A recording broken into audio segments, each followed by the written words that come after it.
Isu mengenai diversifikasi ekonomi itu merupakan salah satu isu strategis gitu dalam konteks ekonomi kita yang sekarang maupun ke depan.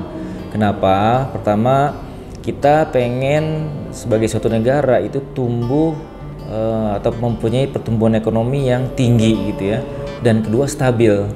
Nah, dalam konteks ini itu penting gitu. Kenapa? Kalau kita lihat data by region gitu ya, daerah-daerah yang pertumbuhan ekonominya relatif lebih stabil seperti kawasan Sulawesi itu punya pertumbuhan ekonomi yang lebih tinggi relatif dibandingkan dengan pertumbuhan ekonomi yang lain. Itu bisa dilihat secara historis ya.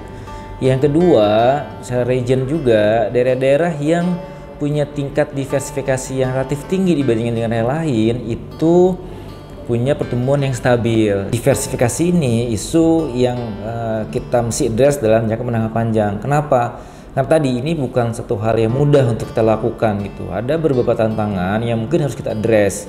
Pertama adalah tentu dari struktur tenaga kerjaan kita gitu ya. Diversifikasi itu kalau bagi saya mengasumsikan kita bisa dengan cepat melakukan mendorong mobilitas antar dari satu sektor ke sektor yang lainnya. Padahal faktanya itu tidak mudah untuk kita lakukan gitu ya.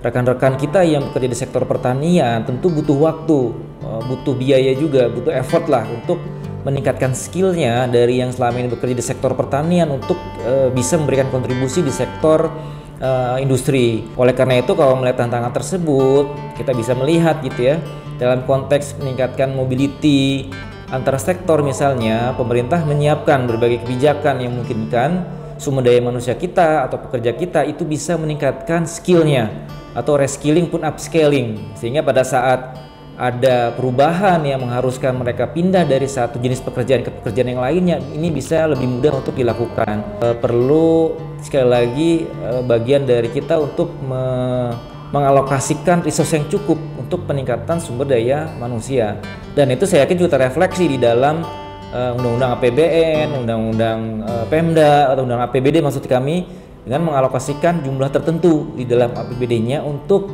meningkatkan kualitas sumber daya manusia. Jadi dua tantangan itu menurut saya tantangan yang strategis untuk kita address ya. Pertama, kualitas sumber daya manusia, yang kedua adalah struktur tenaga kerjaan kita gitu ya. Yang perlu kami tekankan, upaya untuk mendiversifikasi daerah menjadi lebih baik itu harus dilakukan dua sisi ya. Pertama dari pemerintah pusat sendiri, dan itu sudah ditetapkan gitu ya di dalam dokumen perencanaan kita.